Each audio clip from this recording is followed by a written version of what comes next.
Today's heavy workload test is very interesting. It's between the $899 OnePlus 13 versus the $1299 S25 Ultra. Even though there is a $400 difference in the official price, but the OnePlus has the same Snapdragon 8 Elite, almost the same screen resolution, and both are running Android 15. That means there is no excuse for the S25 Ultra to lose this test, so let's find out what's gonna happen.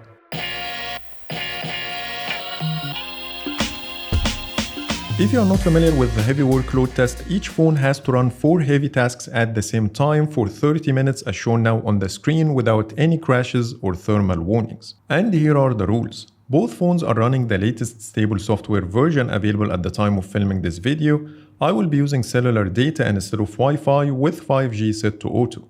Both are set to their maximum screen resolutions, which is slightly higher on the OnePlus side. The 120Hz refresh rate is activated, and the screen brightness is calibrated on the same light meter.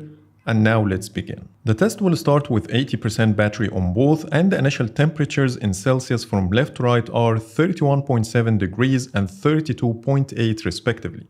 Now let's prepare the phones. Task number 1 is a Microsoft Teams meeting with the screen sharing enabled. You can see the screen sharing performance on the secondary phone throughout the test.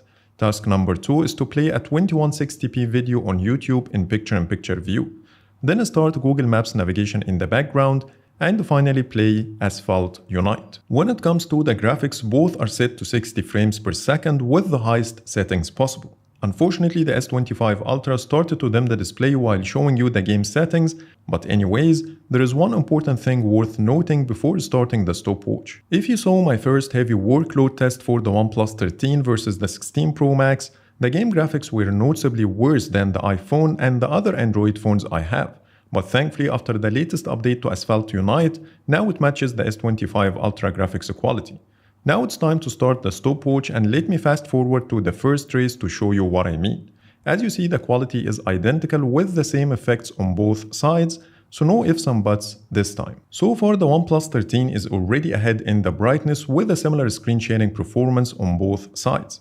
This is not a good start for the S25 Ultra, so let's fast forward to the next checkpoint. The S25 Ultra dropped the brightness once more between the first and second race. And here's a screenshot from the first race menu to show you the difference.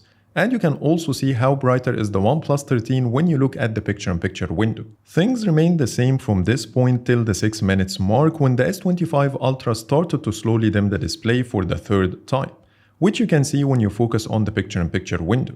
Now there is a big difference between the two, plus Samsung's flagship dropped the game FPS and it doesn't look as smooth as before, while the OnePlus 13 is still the same in everything. One more thing worth noting is the S25 Ultra started to take relatively longer to connect to the game server, which is an indication that it started to slow down the internet connection to minimize the heat, so let's keep going.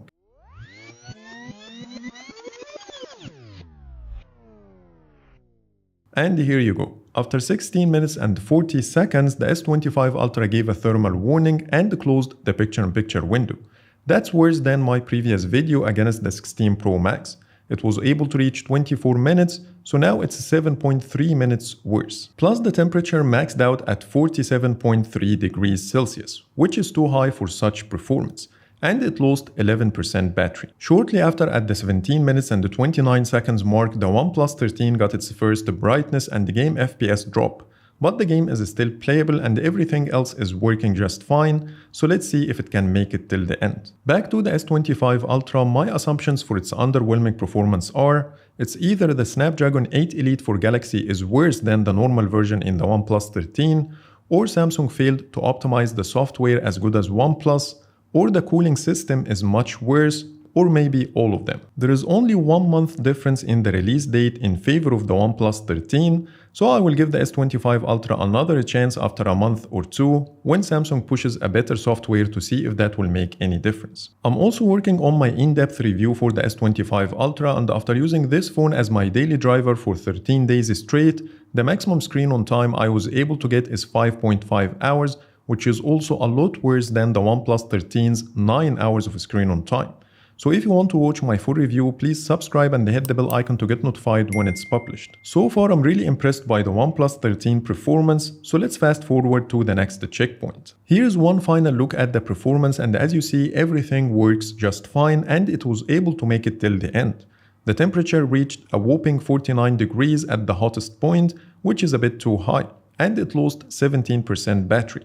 You might say it lost 18%, not 17%, as the battery indicator says 62%, but this 1% was lost while measuring the temperature, which I won't count. Now let's compare the numbers. The OnePlus 13 is the only winner, while the S25 Ultra gave a thermal warning after 16 minutes and 40 seconds. Additionally, the OnePlus has a slightly higher screen resolution.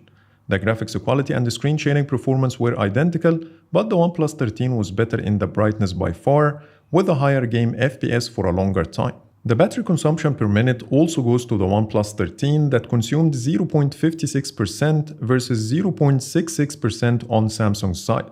When it comes to the temperature, I won't be able to compare as the S25 Ultra didn't reach the same point, but I will mention them anyways. The OnePlus 13 maxed out at 49 degrees after 30 minutes versus 47.3 after 16 minutes and 40 seconds. So that's a clear win for the OnePlus 13, which is $400 cheaper, with a higher screen resolution, running the same Android version, and the Snapdragon 8 Elite chipset.